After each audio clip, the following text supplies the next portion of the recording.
નમસ્કાર દર્શક મિત્રો, વીઆરલાઈના પાવર પ્લે કાર્યક્રમમાં આપનું સ્વાગત છે. ડીસામાં ફટાકડા દારૂખાનું બનાવતી એક ગોડાઉનની અંદર વિસ્ફોટ થયો અને 18 લોકોના મૃત્યુ થયા. આ 18 શ્રમિકોના કાતિલ કોણ એ પ્રશ્ન હવામાં ઘુમરાઈ રહ્યો છે. ત્યારે સિસ્ટમનો વાંક કરીશું કે પછી બેજવાબદારી કે જવાબદાર કોણ એ નક્કી કરવા માટે કમિટીઓ રચ્યા કરીશું. સત્ય શું છે જાણવા માટે આ ચર્ચામાં આજનો વિષય રાખવામાં આવ્યો છે. અને ફરી વખત આવી ઘટના ન બને એ માટે મુખ્યમંત્રી ભૂપેન્દ્રભાઈ પટેલે તરત જ સંવેદના વ્યક્ત કરી અને પ્રત્યેક મૃતકને 4 લાખ રૂપિયા અને ઈજાગ્રસ્તને 50,000 રૂપિયા આપવાની જાહેરાત તો કરી, પણ રૂપિયાના વળતરથી કોઈ વ્યક્તિનો જીવ પાછો નથી વળતો.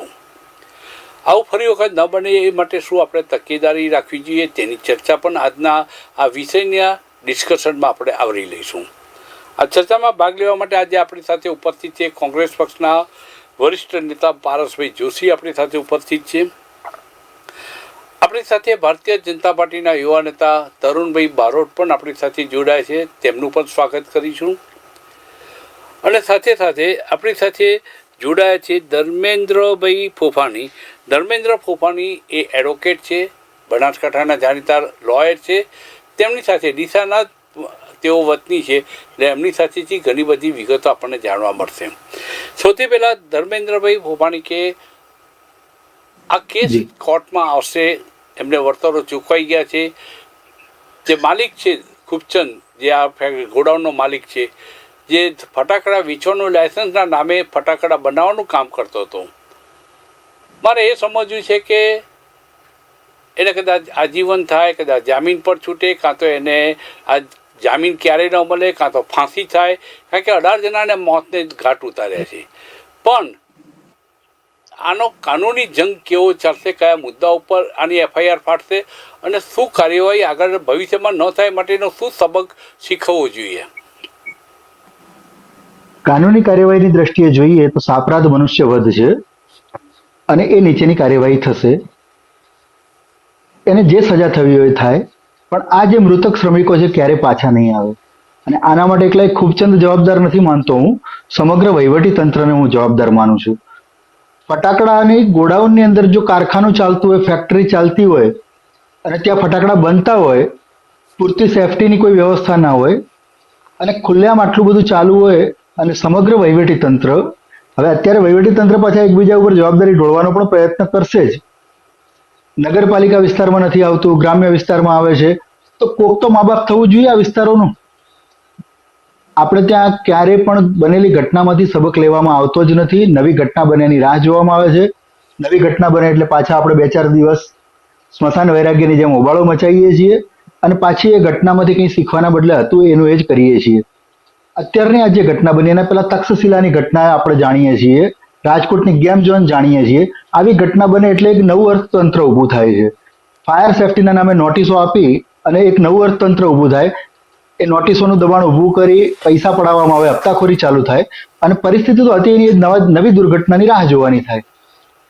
કાયદાકીય રીતે જ્યારે પણ આ પકડાશે એની બેદરકારી સાબિત થશે, પણ એને જે સજા થશે એનાથી આ મૃતકો ક્યારે પરત નહીં આવે.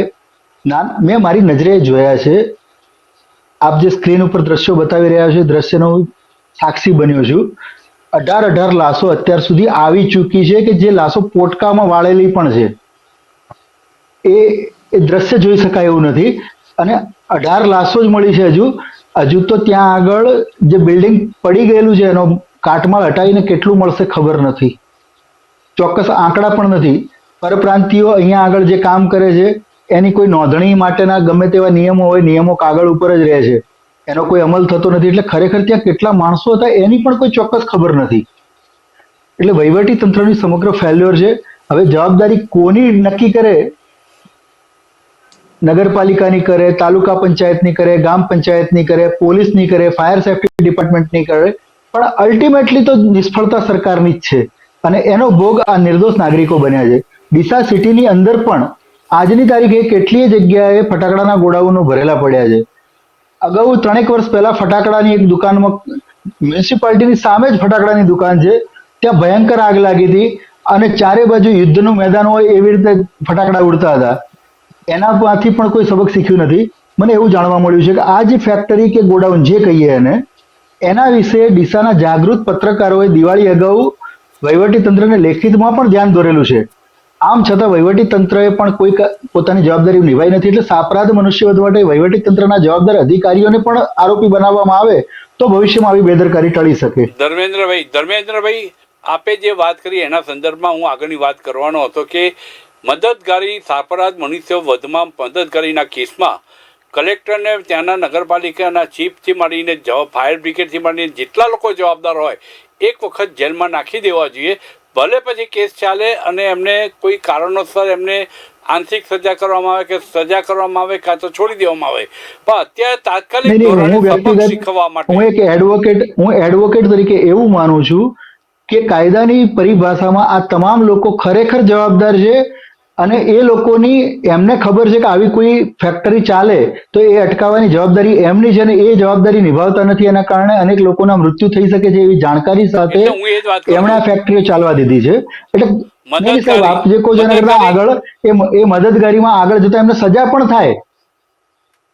100% સજા થાય આ લોકોને જો ખરેખર એમની સામે ફરિયાદ દાખલ કરવામાં આવે તો. પણ અત્યારે જે દલા તરવાડી જેવું છે. બનાવવામાં આવી છે, જે કમિટી બનાવવામાં આવી છે, એટલે ચોર ચોરી કરે ને ચોરોની જ એક કમિટી બનાવવામાં આવે એ પ્રકારની કમિટી બનાવવામાં આવી છે. આ લોકો જ એમાં સામેલ છે. ન્યાય મળવાની વાત ક્યાં રહી? તો દલા તરવાડી જેવું જ છે. રીંગણા લઉં બે ચાર લે ને 10-12 પોતે જ ગુના કરે છે અને એની તપાસ પણ એમને કરવાની છે, ન્યાયાધીશ પણ એમને બનવાનું છે. જી, હું તરુણભાઈ પાસે આવીશ કે તરુણભાઈ, હું ચોકીદાર છું. આવું કંઈક વોટ્સએપ સ્ટેટસમાં મૂકતા હતા તમે. આ ચોકીદાર શોધવામાં આવ્યા છે. દુઃખની વાત એ છે કે આવી ઘટના બને અને ઘટના બન્યા પછી સરકાર અચાનક જાગે, સફાળી તંત્ર અચાનક સફાળું જાગે. હું માનું છું કે નેતાઓ કે જે કંઈ સત્તા પર બેઠેલા સરકારના મંત્રીઓ છે કે મુખ્યમંત્રી છે, આ બધા સંવેદનશીલ નથી એવું નહીં કહી શકાય. સંવેદનશીલ છે, પણ આ ઘટના પછી પાછી કાઢના પડદા પાસે જતી રહેશે, ભૂલાઈ જશે, ફરી બીજી ઘટનાની રાહ જોવામાં આવશે. જે ધર્મેન્દ્રભાઈએ કહ્યું એ પ્રમાણે મોરબીનો ઝૂલતા પુલનો ઘટના હોય, તક્ષશિલા કાંડ હોય કે રાજકોટનો ગેમ ઝોન કાંડ હોય, કંઈ ફરક નથી પડતો. થોડાક સમય પછી વાત ભૂલાઈ જાય છે. પહેલાં ઇલેક્ટ્રોનિક્સ મીડિયા હવે આવી ગયું તો પણ એ ઘટનાઓની પાછળ દોડતું રહે છે. એટલે જૂની ઘટનાઓનો ભૂલાતી જાય છે. સવારે આવતો અખબાર 10 વાગે સવારે પસ્તી બની જતો હોય છે, ઘટના ભૂલાઈ જાય છે. આ રીતે બનતા રહીશું ક્યાં સુધી આપણે કોઈ સિસ્ટમ નક્કર નહીં બનાવીએ? શું કરવું જોઈએ આ અટકાવવા માટે? તમે સંવેદનશીલ વ્યક્તિ છો માટે હું આ સવાલ પૂછું છું, શું કરવું જોઈએ? પદ્મકાંતભાઈ, સૌ પ્રથમ તો VR લાઈવના માધ્યમથી બધા પ્રેક્ષકોના હું આજે મરણ જનાર 18-19 લોકો છે એમને શ્રદ્ધાંજલિ આપું છું ખરા દિલથી. અને બહુ દુઃખદ ઘટના છે. આના અંદર પ્રાઇમા ફેસી જોઈએ ને તો જે રૂપચંદ કે જે નામ દીધું ને એ માણસ જ જવાબદાર કહેવાય. ધર્મેન્દ્રભાઈ તંત્ર ઉપર જવાબદારી ઢોળે છે એ બિલકુલ પાયા વિહોણી વાત છે. આના અંદર આપ જુઓ, આપે એક તરુણભાઈ હું આપને બોલવા દઈશ. તરુણભાઈ હું આપને બોલવા દઈશ. તરુણભાઈ 1 મિનિટ બોલવા દઈશ. હું આપને બોલવા દઈશ. તમને 1 મિનિટ નહીં, હું તમને બધી મિનિટો આપીશ બોલવા દઈશ. પણ તમે એમ કહો છો કે તંત્ર જવાબદાર નથી. આ વાક્ય આજની ઘટનાના સંદર્ભમાં શ્રદ્ધાંજલિ તમે આપીને એ શ્રદ્ધાંજલિ ઉપર પાણી ઢોળ્યું તમે. અરે હું તમને કહું છું, મેં એવું નથી કીધું તંત્ર જવાબદાર નથી. તંત્ર જે પણ, હું આગળ મારી વાત સાંભળો.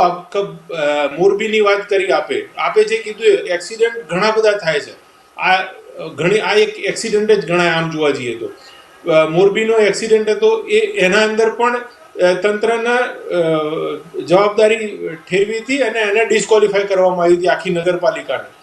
બીજું આપણે જોઈએ રાજકોટની આપણે ચર્ચા કરી તો રાજકોટના અંદર પણ પદાધિકારીઓને જેલમાં પણ પૂરવામાં આવ્યા હતા. એટલે આના અંદર એવું નથી, જે જવાબદાર હશે એને સજા મળશે. પણ પ્રાઇમા ફેસી જે માલિક છે એ જવાબદાર કહેવાય, હું કહું છું. આપે જે વાત કરી, જે અત્યારે હાલ તમે જુઓ, જ્યારથી થયું ત્યારથી SDRF પણ ત્યાં આગળ છે, કલેક્ટર, SP, આપણા ત્યાંના પ્રવીણભાઈ માળી MLA છે એ પણ ત્યાં આગળ બન્યા પહેલા આ બધા ક્યાં હતા?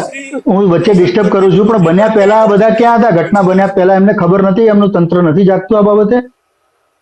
વહીવટી તંત્રની ફરજ નથી આવતી કે આવી ઘટના બને એના પહેલા ગેરકાયદેસર ચાલતું હોય અટકાવવા પ્રયત્ન કરે?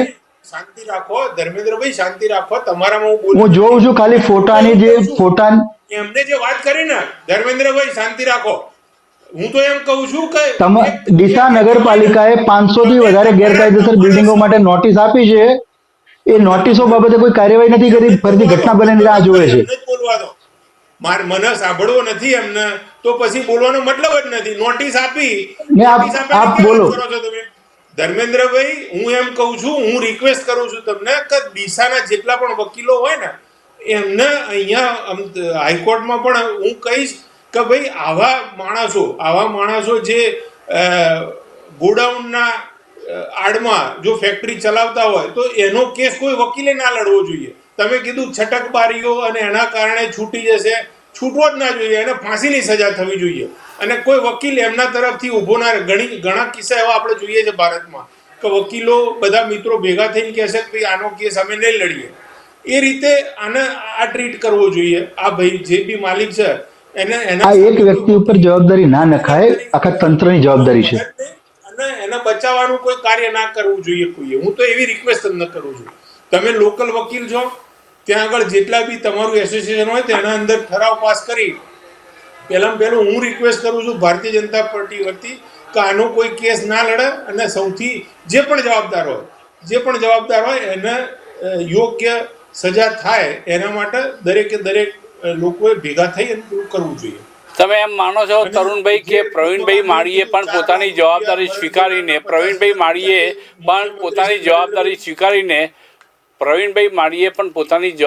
સ્વીકારવી અને એને પોતે કંઈક તો બલિદાન આપવું જોઈએ પોતાના પદનું, એવું લાગે છે આપને? શંકરભાઈ ચૌધરી પણ ત્યાં આગળ પહોંચ્યા છે.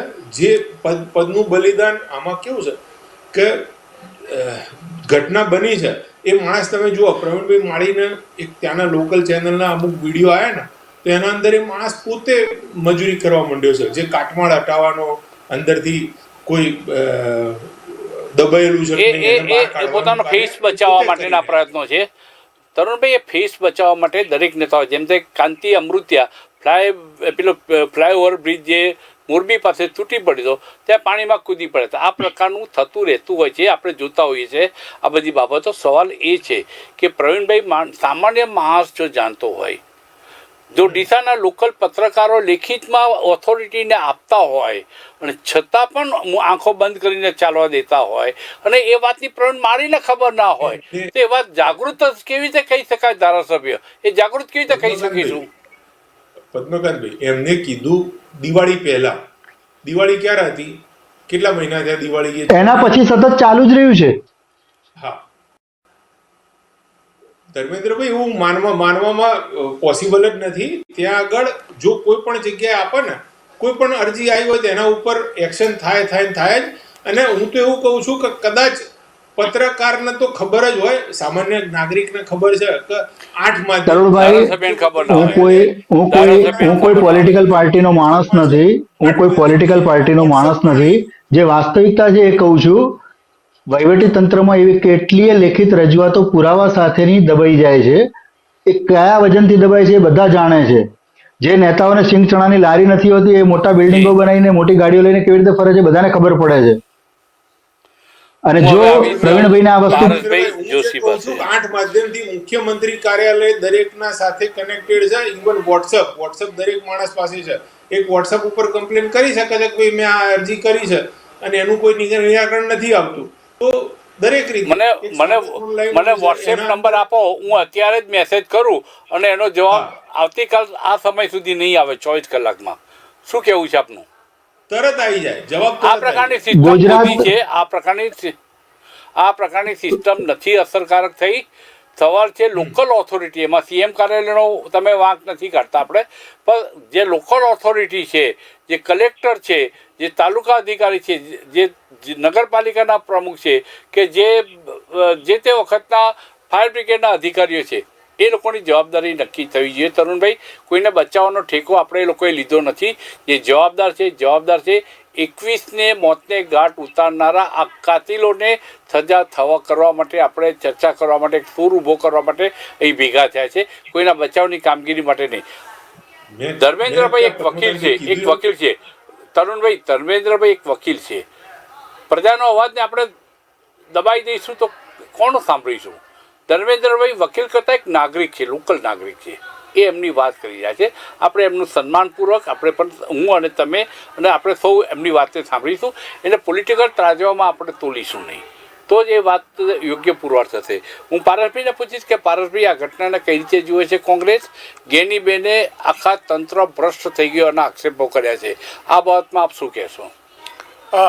જી પદ્મકાંતભાઈ, પહેલાં તો આ જે ઘટના બની છે ડીસાની અંદર, અને એની અંદર જે તમામ જે મૃતકો જે છે 21થી વધારે જે મૃતકોનો આંકડો આવ્યો છે, તે લોકોના પરિવારજનોને ભારતીય રાષ્ટ્રીય કોંગ્રેસ અને ગુજરાત કોંગ્રેસ જે છે એ શ્રદ્ધાંજલિ પાઠવે છે અને સંવેદના પાઠવે છે. અને આ સાથે સાથે ચોક્કસપણે પદ્મકાંતભાઈ કહેવું જે છે એ ખૂબ સારું ના લાગે, પરંતુ ક્યાંક ને ક્યાંક જે ડીસાના જે સત્તાધીશો છે કે નગરપાલિકા અથવા તો જેના ગ્રામ પંચાયતના લોકો જે છે કે જે વહીવટદારો છે, એની મિલીભગત સાથે જ આ ઘટના જે છે બની છે. કારણ કે તમે જોશો કે દીપક ટ્રેડર્સ નામની જે કંપની જે છે અને ખૂબચંદ સિંધી નામનો જે વ્યક્તિ છે, એને ફક્ત ને ફક્ત જે છે કે ફટાકડા વેચવાનું જે છે પરવાનો આપવામાં આવ્યો હતો. પરંતુ એક મીડિયાના અહેવાલના મુજબ લગભગ જે છે ને 1 વર્ષથી વધારે સમયથી એ વ્યક્તિ ફટાકડાના વેચાણની સાથે સાથે જે ફટાકડાનું ઉત્પાદન બી કરતો હતો અને એ છે કે એના કારખાનાની અંદર કરતો હતો. તો આપણે એવું ના માની શકીએ કે જ્યારે 1 વર્ષના સમયગાળા દરમિયાનથી એ વેચાણની સાથે સાથે જો ફટાકડાનું ઉત્પાદન કરતો હોય અને ત્યાંની જે લોકલ જે ઓથોરિટી જે છે કે ડીસાની જે લોકલ ઓથોરિટી છે, નગરપાલિકાની કે ગ્રામ પંચાયતની કે ત્યાંના જે ઓફિસરો છે કે ત્યાંના જે ફાયર બ્રિગેડના ઓથોરિટી છે અથવા તો જે કલેક્ટરની ઓથોરિટી છે, એ લોકોના આ વસ્તુ જે ધ્યાનમાં ના આવી હોય એ બાબત જે છે એ માની શકાય એમ નથી. હવે તમે જોશો કે આ જે પરપ્રાંતિયો જે છે, મધ્યપ્રદેશથી જે પરપ્રાંતિયો જે છે હજુ 2 દિવસ પહેલાં જ આવ્યા હતા અને એમાંથી અત્યારે મને જાણવા મળ્યું છે કે એમાંથી 16થી વધારે જે પરપ્રાંતિયો જે મૃત્યુ પામ્યા છે એ તો કિશોર વયની ઉંમરના હતા. એટલે તમે જુઓ કે આની સાથે સાથે એ બી ગુનો બને છે કે 18 વર્ષથી નીચેના જે છે બાળકોને કામે રાખવા, એટલે એમાં 16 વર્ષથી નીચેના બી મૃતકો જે છે એનો બી જે છે સમાવેશ થાય છે કે જે 2 દિવસ પહેલાં જ મધ્યપ્રદેશથી જે આવ્યા હતા અહીંયા મજૂરી કરવા માટે અને એમને જે છે આ કાળ જે છે એ ભરખી ગયો. એટલે ચોક્કસપણે ગેનીબેન ઠાકોરે જે કીધું છે, અમારા કોંગ્રેસના નેતા અને સંસદ સભ્ય શ્રી છે, એમણે કીધું છે કે આ ભ્રષ્ટ જે વહીવટી તંત્ર છે એની જ જે છે કે એક આ અત્યારે પડઘો પડ્યો છે. માનનીય જે સાહેબે જે ચોક્કસપણે કીધું, પત્રકાર સાહેબે જે રીતે કીધું કે ત્યાં આગળ ડીસાની અંદર અને ડીસાની સાથે સાથે હું કહું છું કે પાલનપુર અને સમગ્ર ઉત્તર ગુજરાતની અંદર આવી કેટલીય ફેક્ટરીઓ જે છે કે અનધિકૃત રીતે જે છે કે ફટાકડાનું કે બીજું બધું ઉત્પાદન કરી રહી છે. સાહેબ, આપણે દૂર જવાની જરૂર નથી. આપણા અમદાવાદની અંદર જ તમે જુઓ કે અમદાવાદની અંદર બી જ્યારે દિવાળી નજીક આવે છે ત્યારે આપણા અમદાવાદના પરા વિસ્તારની આજુબાજુના બી કેટલા વિસ્તારોની અંદર જે છે કે ફટાકડાના ઉત્પાદન સાથે તેનું વેચાણ જે છે એ કરવામાં આવે છે. આપણા અમદાવાદની અંદર જ આજે ભરચક જે વિસ્તારો જે કહેવાય કે રાયપુર જે છે કે અથવા આસ્ટોડિયા છે, એવા વિસ્તારોની અંદર બી જે છે ફાયર સેફટીની સુવિધા વગર ત્યાં આગળ બી જે છે એ કે ત્યાં આગળ જે ફટાકડાની દુકાનો જે છે કે ત્યાં આગળ આજે બી સ્થિત છે અને ત્યાં બી અવારનવાર આવા જે છે કે આગના બનાવો બની રહ્યા છે. એટલે આની અંદર સ્પષ્ટપણે પદ્મકાંતભાઈ બહુ જવાબદારીપૂર્વક જે છે કે કહી રહ્યું છું કે જેમ પત્રકાર સાહેબે કીધું કે જો સામાન્ય માણસને, ડીસાનો એક સામાન્ય નાગરિક હોય અને જે પત્રકાર લોકો હોય અને એમના ત્યાંના સ્થાનિક નાગરિકોને જો ખબર હોય કે આ જે છે કે ગેરકાયદેસર રીતે અહીંયા આગળ જે છે ફટાકડાનું ઉત્પાદન કરવામાં આવી રહ્યું હતું અને ત્યારબાદ બી જે છે કે નગરપાલિકા અથવા તો ગ્રામ પંચાયતે કોઈ બી જાતના પગલાં ના લીધા, તો ચોક્કસપણે આની અંદર કલેક્ટરને જવાબદાર ઠેરવવા જોઈએ. આની સાથે સાથે જે છે કે સ્વેચ્છાએ આ જે લોકો જે મૃત્યુ પામ્યા છે, 21થી વધારે લોકો મૃત્યુ પામ્યા છે, તો ડીસાના ધારાસભ્યજીએ સ્વૈચ્છિક જે છે એ રાજીનામું આપી દેવું જોઈએ પોતાના પદ પરથી. અને જે તમામ જે લોકો જે છે કે આની અંદર જે છે ફાયર સેફટીની જે સુવિધા જે ચેક નથી કરી, કલેક્ટર હોય કે બીજા જે બી અધિકારીઓ હોય તેના ઉપર અપરાધ જે છે માનવ વધનો ગુનો દાખલ કરી અને જે માલિક છે એને તો ચોક્કસપણે જે છે કે એના ઉપર જે અપરાધ માનવ વધનો ગુનો દાખલ કરી આ તમામને જે છે કે જેલમાં નાખી દેવા જોઈએ. અને ફાસ્ટ ટ્રેકની અંદર જે છે કે આ ચુકાદો તાત્કાલિક આવે અને 3 મહિના કે 6 મહિનાની અંદર આ ચુકાદો લાવી અને લોકોમાં એક દાખલો બેસાડવો જોઈએ કે જેથી કરીને લોકોને બી ખબર પડે કે આવા ગેરકાયદેસર ધંધા જે છે એ હવે જે છે કે કરવા ના જોઈએ. કારણ કે આપણા જ્યારે ગૃહમંત્રી શ્રી એમ કહેતા હોય કે કોઈ ચબરબંધીને છોડવામાં નહીં આવે, કાયદાનું કામ કરશે, તો રાજકોટની જે ઘટના બની, સુરતની જે ઘટના બની, મોરબીની જે ઘટના બની, ત્યારબાદ બી હજુ સુધી સરકાર એવો એક કે દાખલો નથી બેસાડી શકી. તો આપણે આશા રાખીએ કે આ જે ઘટના બની છે એમાં સરકાર કોઈ દાખલો બેસાડી શકશે કે ખરી? જી પદ્મકાંતભાઈ. હું આવીશ ધર્મેન્દ્રભાઈ ફોફાણી. તમે આપ ધર્મેન્દ્રભાઈ આપ વકીલ છો, આપ જે બોલું છે આપ બોલી શકો છો પ્લેટફોર્મ પરથી, પણ હું એક નાનકડી વાત આપણી સમક્ષ રજૂ કરું. ડીસાના વકીલોનું એક એસોસિએશન હશે અને બનાસકાંઠાનું પણ એક જિલ્લાનું બાર એસોસિએશન હશે. આ તમામ એસોસિએશન અને માં એક ઠરાવ, વકીલોના એસોસિએશનમાં ઠરાવ કેમ પસાર ન થાય? આ કેસના આરોપીઓની કોઈ પણ અમે ફેવર એના વતી કેસ લડીશું નહીં. અમે કેસ લડવા તૈયાર પણ નથી. પણ એક સિસ્ટમ એવી છે, મફત કાનૂની સલાહ. તરુણભાઈએ ભલે કીધું હોય કે વકીલો કેસ ના લડે તો વાત પૂરી થાય, પણ મફત કાનૂની સલાહ દરેક વ્યક્તિને પોતાનો બચાવ કરવાની તક આપવી પડે તેમ છે. કસાબને પણ અપાઈ હતી અને અમે ગમે તેવા કૃત્ય કરનારને પણ અપાય છે. કોર્ટ પોતે વકીલ એક નોમિનેટ કરે છે અને એને કેસ લડવા માટે, આરોપી વતીને લડવા માટે કહેતી હોય છે. એ વાત સિસ્ટમ અલગ છે. પણ બાર એસોસિએશન આવો ઠરાવ કરીને આ ઘટનાને વખોડી નાખતો ઠરાવ કરે અને ડિમાન્ડ કરે કે આ કેસમાં જિલ્લા કલેક્ટરથી માંડીને જવાબદાર તંત્રના જે કંઈ અધિકારીઓ છે એને મદદગારીમાં આ કેસની અંદર આરોપી બનાવવામાં આવે, આવો ઠરાવ એક ડિમાન્ડ કેમ ન કરવામાં આવે? ખરેખર બાર એસોસિએશને આવી ડિમાન્ડ કરવી જ જોઈએ. હું વ્યક્તિગત આ વાત સાથે સહમત છું. કોઈ પણ આરોપીને વકીલ ના મળી શકે એવો ઠરાવ બાર એસોસિએશન કાયદેસર ના કરી શકે. દરેકનો બંધારણીય અધિકાર છે. કાયદેસર કરી શકે નહીં, બિલકુલ નહીં. બરાબર છે. હવે બીજી વાત હજુ એક ગંભીર ધ્યાન દોરું. આજે આ માધ્યમ દ્વારા હું એવું કહું કે ડીસા અને એની આજુબાજુમાં 200 કરતાં વધારે કોલ્ડ સ્ટોરેજ છે કે જ્યાં ગમે ત્યારે એમોનિયા લીકેજ થાય તો હજારો લાખો લોકો મરી શકે છે. વહીવટી તંત્ર પાસે ભવિષ્યમાં ક્યારે પણ એમોનિયા લીકેજ થાય તો તાત્કાલિક શું વ્યવસ્થા છે એનો કોઈ માસ્ટર પ્લાન નથી. અને ડીસાની આજુબાજુના આ જે કોલ્ડ સ્ટોરેજો છે, પ્રવીણભાઈનું પોતાનું પણ કોલ્ડ સ્ટોરેજ છે, એ લોકો એમની અંગત વ્યક્તિગત સગવડો રાખતા હોય, પણ વહીવટી તંત્ર પાસે કોઈ જ સગવડ નથી, કોઈ વ્યવસ્થા નથી કે તાત્કાલિક આવા એમોનિયા લીકેજના પ્રશ્ન વખતે શું કરવું. ભૂતકાળમાં નાનકડો એમોનિયા લીકેજનો પ્રશ્ન થયો ત્યારે આની ગંભીર ચર્ચાઓ થઈ હતી, પણ એ વખતે ચર્ચા થયા પછી ફરીથી પાછા બધા સૂઈ ગયા છે. એટલે આપણે ત્યાં નવી દુર્ઘટના ના બને ત્યાં સુધી ઊંઘી જવાની જે વહીવટી તંત્રની આદત છે, અને એમ છતાં આવી ઘટના બને ત્યારે વહીવટી તંત્રને જવાબદાર ના ગણવું એવું સત્તાધારી પાર્ટી ગણે એ વ્યાજબી નથી. દોષિતોને સજા આપવાની સાથે સાથે ગુના બનતા અટકે એ જોવાની જવાબદારી સરકારની અને વહીવટી તંત્રની છે.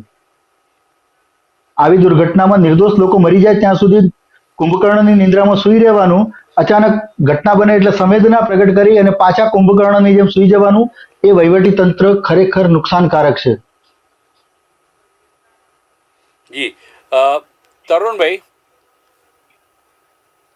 ગુજરાતમાં દારૂબંધી હોવા છતાં પણ દારૂ વેચાય છે, દારૂ છૂટથી મળે છે લોકોને. દારૂની ભઠ્ઠીઓ નથી શોધી શકતા, પરંતુ ફટાકડાના બનાવનાર ગેરકાનૂની લાયસન્સ એટલે લાયસન્સ વગર ગેરકાનૂની રીતે બનાવનાર લોકોને પણ આપણે શોધી શકતા નથી. સરકારનો દોષ ના કાઢવું, પણ તંત્ર આના માટે જવાબદાર છે. તો એવા તંત્ર ઉપર સરકારની પકડ કે એક રોપ હોવો જોઈએ, એ નથી રહ્યો અને ક્યાંક પોતાની મનમાની ચલાવી રહ્યા છે નીચેના અધિકારીઓ. આ સરકારની નબળાઈ કહેવાય, નિષ્ફળતા કહેવાય કે શું કહેવાય?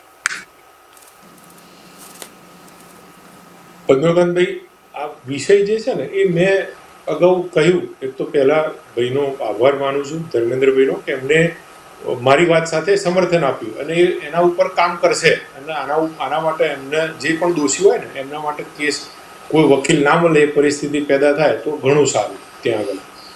એટલે રેકોર્ડ ઉપર લાવ્યા વિના પણ આમાં રેકોર્ડ ઉપર લાવ્યા વિના પણ આ થઈ શકે, કારણ કે પેલું ઇલીગલ છે, બંધારણીય રીતે ગેરકાયદેસર છે, એટલે એવો ઠરાવ ના કરી શકે વકીલ લડે કેસ, પણ ઓરલી નક્કી થઈ શકે.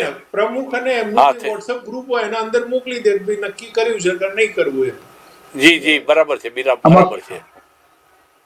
બીજું જે ભાઈએ ઓવરઓલ વાત કરી ને, અને આમાં જે પણ હોય, દાખલા તરીકે કાર્ય કોઈ પણ એક્સિડન્ટ થાય છે, અને અત્યારે હું કહું ને ઓવરઓલ દુનિયાના અંદર આપણે કીધું ગ્રહો ખરાબ ચાલી રહ્યા છે, અને જે ગ્રહો રહે ને એક બોક્સમાં જે કહેવાય મને બહુ ખબર નથી પડતી, પણ જ્યોતિષની દ્રષ્ટિએ જે ખાના હોય છે ને એના અંદર એક ખાનામાં 5 કે 6 ગ્રહો 9માંથી ભેગા થયા છે.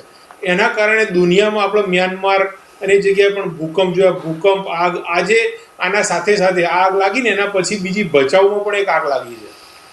એમાં તો ત્રણેય બાજુ લાકડાના પેલા એ હતા, લાટી હતી, વચ્ચે પેટ્રોલ પંપ હતો. એટલે આજુબાજુના ગામડાના બધા ફાયર ફાઈટરો જઈ પેટ્રોલ પંપ બચાવવા માટેનો પ્રયત્ન કરી રહ્યા હતા. એટલે ઓવરઓલ મારો કહેવાનો મતલબ એ છે કે જે સમય ખરાબ ચાલતો હોય ને એના અંદર આપણે ઓફ ધ રેકોર્ડ જ્યારે વાત થઈ કે ભાઈ જે કામ જે કર્મને વાધિકાર હસ્તે માં ફરેશું કદાચ, અને જે ગીતાની વાત થઈ હતી આપણે, એ રીતે હું વાત કહું ને તો આપણા નરેન્દ્રભાઈ મોદી અને ભૂપેન્દ્રભાઈ પટેલ જે લોકોની ચિંતા કરવાવાળા માણસ છે ને, એટલે દુનિયામાં ઓછામાં ઓછી ક્યાંક જો તકલીફ થતી હોય ને તો એ ભારત અને ગુજરાતમાં થઈ રહી છે. અને એના સામે પ્રયત્ન પણ તમે જુઓ, અત્યારે હાલ મુખ્યમંત્રી શ્રી પણ ત્યાં જે વહીવટી તંત્ર છે એમના સાથે કનેક્ટેડ છે. આજુબાજુમાં જેટલી પણ 108 હતી એ બધી 108 ત્યાં આગળ પહોંચાડી છે. જેટલા લાય બંબા હતા પાણીના એ પણ ત્યાં પહોંચાડ્યા છે. અને એના કારણે સારામાં સારું, જેટલે આપ જુઓ કે સુરતમાં વચ્ચે આગ લાગી હતી તો 24 કલાકથી વધારે સમય થયો હતો, પણ છતાં પણ ત્યાં આગળ આગ કંટ્રોલમાં નહોતી આવી. આ ધડાકો થયો 2 થી 3 કલાકમાં એને કંટ્રોલમાં લઈ લેવામાં આવી હતી, અને રેસ્ક્યુ ઓપરેશન હજુ પણ ચાલુ છે. અત્યારે હમણાં છેલ્લા આપણે ડિબેટ ચાલુ હતી ત્યાં સુધીના ન્યૂઝ હતા 19. ભાઈ પારસભાઈ કહે છે આપ કહો છો 21 થઈ છે, એ હજુ મને ખબર નથી, પણ જે પણ હોય એ બહુ ખરાબ ઘટના છે. અને સરકારે બનતો સહાયરૂપ થવાનો પ્રયત્ન કર્યો છે. અને 4 જે લોકોનો અત્યારે હાલ જીવતા કાઢવામાં આવ્યા છે, એમાંથી 2 ડીસા સિવિલમાં છે અને 2 સુરત સિવિલના, પાલનપુર સિવિલના અંદર સારવાર હેઠળ છે. એટલે એમને મેક્સિમમ પ્રયત્ન થઈ અને બચાવવાનો પ્રયત્ન થઈ રહ્યો છે. જી, આવી ઘટના ફરી ના બને માટે શું તકેદારી રાખવી જોઈએ? સારું થાય તો સરકાર કરે અને ખોટું થાય તો ગ્રહો કરે. આમાં હું તો અગાઉ કહ્યું ને, હું એવું કહું છું કે સરકાર એટલે કોણ? આપણે બધા, આપણે બનાવેલી સરકાર છે. તો દરેકે દરેકની જવાબદારી, ભાઈએ ધર્મેન્દ્રભાઈએ વાત કરી કે સૂઈ જાય છે, તો તમે વકીલ છો, આપ વકીલ છો તો આપ પણ થોડું જાગતા રાખવાનું કામ કરો ને વડીલ. તમે જે અઢળક જાગતા રાખવાના પ્રયત્ન કર્યા છે, અઢળક જાગતા રાખવાના પ્રયત્ન કર્યા છે. હું આપને કહું, જો આપ આના માટે તો એક અલગ એપિસોડ બનાવવો પડે કે જાગતા રાખવા કેટલા પ્રયત્ન કર્યા પછી પણ ઊંઘી રહે છે. પોતાના એરિયામાં થતી સરકારે દરેક ક્ષેત્રમાં, મારા એરિયામાં ગેરકાયદેસર ગાય કે ભેંસ વગર ઘી બને છે. હું આપને કહું, મારા એરિયામાં કોઈ પણ ગાય કે ભેંસ વગરનું ઘી બને છે, ડુપ્લિકેટ તેલ બને છે, જગ જાહેર છે. હું તમારા વહીવટી તંત્રને કહું, જાતે જઈને બતાવવા તૈયાર છું. કાર્યવાહી કરશે? કેટલાય લોકોએ વારંવાર જાણ કરી છે તંત્રને, નથી કરતા ને, પણ કરશે. કેવું અને કરવું એ બેમાં ફરક છે. ધર્મેન્દ્રભાઈ, પબ્લિક જ્યાં સુધી પિકેટિંગ નહીં કરે ત્યાં સુધી નહીં કરે.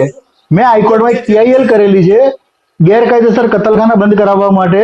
હાઈકોર્ટે 24 કલાકમાં બંધ કરવા ઓર્ડર કર્યો છે, એનું પણ પાલન નથી થતું. મેં આપના મુખ્યમંત્રીના જે મુખ્યમંત્રી ઓનલાઈન કાર્યક્રમ છે એમાં પણ મૂક્યું છે, આજ સુધી સુનાવણી નથી આપી.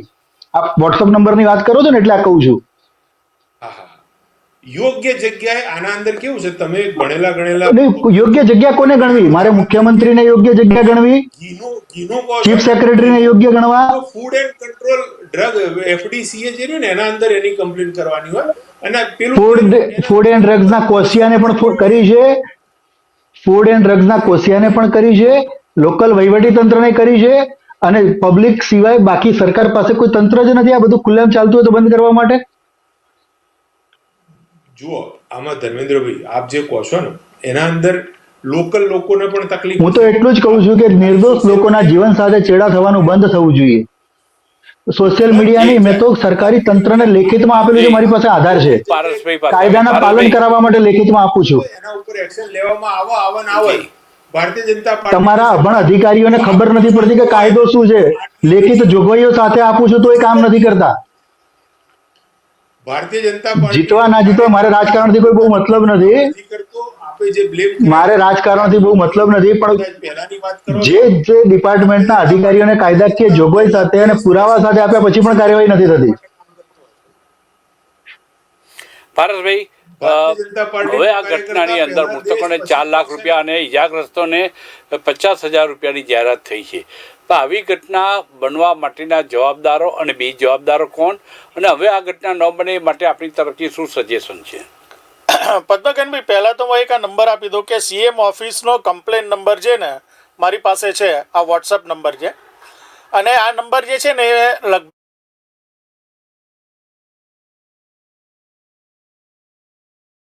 આ નંબર મેં અનેક લોકોને આપ્યો હતો, પરંતુ આ નંબર ઉપર વોટ્સઅપ કરવાથી કોઈ બી જાતનો રિપ્લાય જે છે હજુ સુધી જે છે કે સીએમ ઓફિસથી કોઈને આપવામાં આવ્યો નથી. અને આનું જો અત્યારે જે છે તાત્કાલિકપણે ટેસ્ટિંગ કરવું હોય ને તો હું પદ્મકાંતભાઈની બાજુમાં બેઠો છું. કોઈ બી જે કમ્પ્લેન જે છે અત્યારે આવે 24 કલાક નહીં સાહેબ, 24 મહિના પછી બી આની અંદર જે છે ને આ નંબર ઉપર જે છે ને કોઈ બી જાતનો રિપ્લાય જે છે એ આપવામાં આવતો નથી. આ સીએમ ઓફિસનો કમ્પ્લેન નંબર મારા મોબાઈલમાં 3 વર્ષ પહેલાંથી ફીડ થયેલો છે, બરાબર છે. એટલે આ ખાલી શોભાના ગાંઠિયા જેવું છે, બરાબર છે. ઓફિસ ઉપરના નંબર ઉપર વોટ્સઅપ કરો, ઓફિસ નંબર પર વોટ્સઅપ કરો, બરાબર. અત્યારે મીડિયા છે, આપણે પદ્મકાંતભાઈ બાજુમાં જ બેઠા છે, અત્યારે આપણે કરીએ સાહેબ, ભાજપનો ખેસ ઉતારી દો, ભાજપનો ખેસ ઉતારી દો, કાં તો હું કોંગ્રેસનો ખેસ ઉતારી દઈશ. બોલો, કોઈ રિપ્લાય આવે તો ચેલેન્જ એક્સેપ્ટેડ. તો અત્યારે પદ્મકાંતભાઈ છે મીડિયાની અંદર, સાહેબ આજે ને આ તમે ખોટા જે છે તાયફાવ કર્યા છે, આની અંદર છે ને કેટલાય લોકો વોટ્સઅપ કરે છે, કોઈ બી જાતનો જવાબ આવ્યો નથી. એટલે છે ને આ ચેલેન્જ એક્સેપ્ટેડ, ચેલેન્જ એક્સેપ્ટેડ. પદ્મકાંતભાઈ અત્યારે તમે કરો, આ સીએમ ઓફિસનો નંબર છે, આ સીએમ ઓફિસનો નંબર છે સાહેબ. તમે લાઈવ રહો છો ને, અહીંયા આગળ આ લાઈવ છે, આ સીએમ ઓફિસનો નંબર છે સાહેબ, તમે કરો અત્યારે, ચાલુ ડિબેટે કરો. 7030930344 આ નંબર છે, બરાબર છે. ચાલુ ડિબેટે કરો, કોઈ જવાબ આવે છે. અત્યારે આપણે આ નંબર ઉપર મારી રિક્વેસ્ટ છે કે ગુજરાતના ગેરકાયદેસર ચાલતા માંસ મટનના કતલખાનાઓને હાઈકોર્ટના હુકમ પ્રમાણે બંધ કરવા માટે સીએમ સાહેબને વિનંતી કરો. જોઈએ શું રિસ્પોન્સ આવે છે. આપો અત્યારે, ચાલુ ડિબેટ આપો સાહેબ, ભલે 1 કલાક બીજી વધારે એક્સ્ટ્રા ચાલે ડિબેટ. આ નંબર ઉપર વોટ્સઅપ કરો, છે તાકાત તમારામાં, બોલો રિપ્લાય આપવાની. ચલો જોઈ લો. અભી હાલ મેં જોઈ લઈએ તમારી સામે. હાય લખ્યું છે ખાલી. હા જોઈ લો, હાય લખીને મોકલો. એ તો બિઝનેસ ચેટમાં સામે રિસ્પોન્સ આવે એ ઓટોમેટિક હોય. કોઈ બી જાતનો રિપ્લાય પ્રશ્નના સોલ્યુશન જોઈએ, કોઈ બી જાતનો રિપ્લાય પ્રશ્નના સોલ્યુશન લઈ આપો, બરાબર છે. અને ફોન તો ઉપાડવાની વાત દૂર રહી, વોટ્સઅપ જોતા બી નથી સાહેબ. આ તો ફીડ કરેલો મેસેજ છે, આ ફીડ કરેલો ઓટોમેટિક, એ તો ઓટોમેટેડ મેસેજ છે. એ તો પ્રશ્નના સોલ્યુશન જોઈએ. ઓટોમેટેડ બિઝનેસ ની અંદર રિપ્લાય આવે. તમે ચલો કેસ ઉતારો, કોંગ્રેસ તમે કે રિપ્લાય તમે ઉતારો સાહેબ, આ કોઈ જવાબ નથી આવતો. આ તો બિઝનેસ સેક્ટર ની અંદર છે. કોને સાહેબ, તમે કોઈ પાર્ટી છોડો કે ના છોડો, તમે કોઈ પાર્ટી છોડો કે ના છોડો, તમે ગેરકાયદેસર ચાલતા કતલખાના બાબતે કાર્યવાહી કરવા મેસેજ કરો, અને ગેરકાયદેસર કતલખાના બંધ થાય તો હું વકીલાત છોડી દઈશ. લો આ ભાઈ કે છે, લો વકીલાત છોડી દેશે, હું વકીલાત છોડી દઈશ. જે કાયદેસર હુકમો થયેલા છે એ પ્રશ્નનું સોલ્યુશન જો લાવી આપે ને આ નંબરથી, તમે તરુણભાઈ તમે લાવી આપો હું વકીલાત છોડવા તૈયાર છું. વારંવાર રજૂઆતો કરી છે, કોઈ સાંભળ લખેલું આવે છે. ત્રીજો જવાબ આપશો ને, લેંગ્વેજ સિલેક્શન અરે સાહેબ ફેકમ ફેંકી ભરવાની બંધ કરો. આ જો વકીલાત આ બધી automatic છોડવાની વાત કરે છે. હું વકીલાત છોડવા તૈયાર છું. તમે બરાબર છે, એટલે ખાલી પ્રશ્નના સોલ્યુશન લાવો, હું બીજો ધંધો કરીશ. જવાબદારી સ્વીકારો સાહેબ. ખોટું ફેકમ ફેંકી મીડિયાની સામે ના કરો તો વધારે સારું છે સાહેબ. પારસભાઈ ફેકમ માત્ર જાહેરાતો કરવા માટે નંબરો ડિક્લેર કરવા. અરે નંબર ઉપર જો તમે મારવાવાળા નથી. આ ગપ્પા મારો, તમે આ જો નંબર ઉપર ગપ્પા મારો બેઠા છો તમે લોકો. કયા નંબરોની વાત કરો છો તમે? તરુણભાઈ, હું રાજકારણી નથી, હું વચનનો પાક્કો છું. એના કારણે 156 જીત્યા હતા. તમારા તમે જીત્યા કેટલી એનાથી મતલબ નથી. કાયદાનું પાલન કરાવીને ગેરકાયદેસર કતલખાના બંધ કરાવો, હું વકીલાત છોડી દઈશ. જીત્યા કે ના જીત્યાની વાત છોડો. હું રાજકારણી નથી, વચનનો પાક્કો છું. સોલ્યુશન હું આવે છે. બોલેલું પાળીશ. થઈ જશે. અરે હું બોલેલું પાડીશ. કેટલા દિવસમાં ગેરકાયદેસર કતલખાના બંધ થશે? કેટલા દિવસમાં ગેરકાયદેસર કતલખાના બંધ થશે? તમે યાર ધર્મેન્દ્રભાઈ, હું મારી સનદ જમા કરાવી દઈશ. તમને શરમ હું મારી સનદ જમા કરાવી દઈશ જો કાયદા પ્રમાણે બી કામ કરે તો આ સરકાર. શરમ આવી જોઈએ, શરમ આવી જોઈએ. તમે આ ઘટનાને અકસ્માત ખપાવી અને 21 જણાના મૃતકો ઉપર રાજનીતિ રમો છો. શરમ આવી જોઈએ તમને. ખોટી રીતે આના શરમ આવી જોઈએ. આ દુર્ઘટના નથી, માનવ સર્જિત અકસ્માત છે. આ દુઃખદ આપણે માનવ સર્જિત અકસ્માતને દુર્ઘટના કરાઈ અને તમે ગ્રહો આમ છે ને તેમ છે એમ કરી અને તમે છે ને આ દાદાના વાહિયાત વાતો કરે છે બધી. ખોટી વાહિયાત વાતો કરો છો તમે. આ દાદાના ગુજરાતની અંદર લોકો કેટલા અસલામત છે ને આ ઘટના ઉપરથી સાબિત થઈ રહ્યું છે સાહેબ. અસલામત છે એટલા માટે જ કોંગ્રેસે અહીંયા ગુજરાતમાં આવવું પડ્યું 2000. અરે કોંગ્રેસ ભાજપની વાત છોડો, એક આમ નાગરિકની વાત કરો તમે. કાયદાનું પાલન કરાવો ને કોંગ્રેસ ભાજપ શું કામ કરો છો? હું તો કોંગ્રેસનો નથી ને ભાજપનો નથી. સોદો કરી નાખ્યો એ લોકોનો. થશે. તમે 4 લાખ રૂપિયાની અંદર આ લોકોનો સોદો કરી નાખ્યો પરપ્રાંતિયોનો. કાલે ઉઠીને આપણા કોઈ સગા હશે, ચલો આવી રીતે મૃત્યુ પામે, 4 લાખ રૂપિયામાં સોદો કરી નાખ્યો ગવર્મેન્ટે. એમનું આખું પરિવાર 4 લાખ રૂપિયામાં જીવનભર આરામથી ગુજરે, પોતાનું ભરણ પોષણ કરી શકશે. હવે મારે બીજી ડિબેટ છે. આપણે અડધો કલાક કીધો તો. અરે બસ આપ debate કરો. તમારી પાસે જવાબ નથી સાહેબ. તરુણભાઈ, તમારી પાસે જવાબ નથી. તરુણભાઈ, સવાલ એટલો છે કે કિશોર અવસ્થાના લોકો, ભાઈ કિશોર અવસ્થાના લોકો પણ ત્યાં કામ કરતા હતા, તો ત્યાંનું તંત્ર ઊંઘતું હતું, પોલીસ ઊંઘતી હતી, આઈબી ડિપાર્ટમેન્ટ શું કરતું હતું, આવા અનેક પ્રશ્નોના જવાબ મેળવવાના હજુ બાકી છે. પરંતુ સમયની મર્યાદાના કારણે ચર્ચાનો અહીં સમાપન કરીએ છીએ. આ અત્યારની વાત પાવર પ્લે કાર્યક્રમમાં આવતીકાલે હવે થોડીક મિનિટો બાદ ફરીથી અમે બીજા વિષય લઈને પાવર પ્લે કાર્યક્રમમાં ઉપસ્થિત થઈશું. રોકાઈ દેજો, જોતા રહો VR લાઈવ ચેનલ. ફરીથી ઉપસ્થિત થઈએ છીએ.